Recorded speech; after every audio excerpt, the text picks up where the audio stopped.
Okay, welcome back. Hey, we're at the start of a very crazy season for college basketball. It's always crazy. That's why they call it March Madness. After Selection Sunday yesterday, it is time for many to start focusing on your brackets.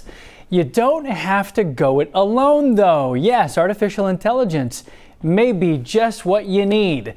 Joining us now is computer science expert and University of Illinois professor, Dr. Sheldon Jacobson. Good morning. Thank you for joining us. He's going to help explain how AI can help you build a more perfect bracket. Good morning. Thank you. Good morning. It's wonderful to be with you this morning. So a lot of people fill out their brackets based on, hey, my gut. I know these teams. I know my basketball. But what does the data say about the factors that analytics models look at when they're predicting the games and how they're going to go? There are trends that have been persistent for 4 decades now in terms of the tournament. Seeds advancing in a certain way. 11 seeds like to find their way to the Final Four. And we've built models to tease this out using artificial intelligence to help people think about how to put their bracket together. So that's the key point with using data in an intelligent way and exploiting artificial intelligence to help you do that. Now, you've studied the odds of building a perfect bracket. We did a little story on that just in our last hour. How unlikely is it? Why are chances so astronomically small?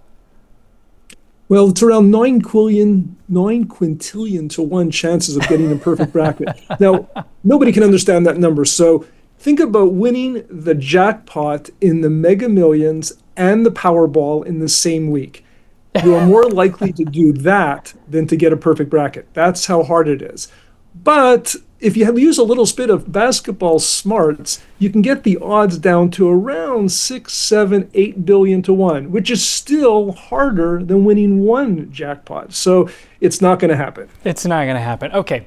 So we always hear about seeding. How much does a team seed really matter when you're analyzing decades of results? Are there patterns that people can pay attention to? Absolutely. Early in the tournament, the seeds really make a difference. 1 seeds don't lose very often in the round of 64. 2 seeds are also pretty good, but then it starts to wade after that. But as you advance further into the tournament, in particular in the Elite 8 and Final Four, then the National Championship, seeds really don't matter. It's performance at that point. The teams have been weathering the storm to get there. So seeds are important early, not important late.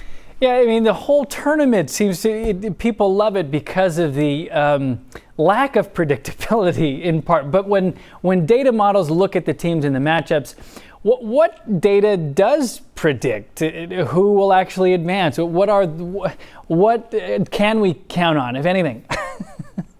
Well, what you can count on is there's going to be something that will surprise you. And you can only see it with 20/20 hindsight.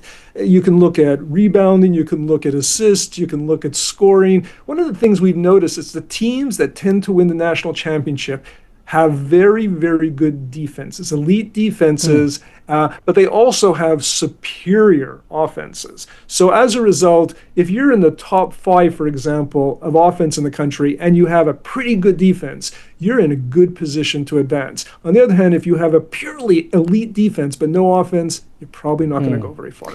All right, for those who are in the process now or maybe tomorrow filling out all of their brackets, what are common mistakes that people make that the data suggests they can avoid? Well, we used AI models we asked a simple question: what's the best strategy to build a bracket? And what it eventually told us is don't build it from the round of 64 to the Final Four to the national champion. Build it backwards. When you build it backwards, you're eliminating some of your risk and uncertainty. In particular, start with the Final Four, or even better, the Elite 8. And then build around that. If you do that, you're going to come up with a better bracket. Okay. Final question. How do you think the Cougs are going to do in the... No, I'm just kidding. I do like them. Yeah, I do like the Cougars in the South. Yeah, Okay. I think they're in a really well set up region in terms of a number 2 advancing through that. And I rarely pick a team, but the Cougars look pretty good right now. So as long as they don't have a hiccup, because it's a single elimination, one bad game, bad 4 or 5 minute stretch can be the end of a season. All right, you heard it here. Hey, thank you, Professor Jacobson, for your insight. This is all very fascinating. Great timing. Have a great day.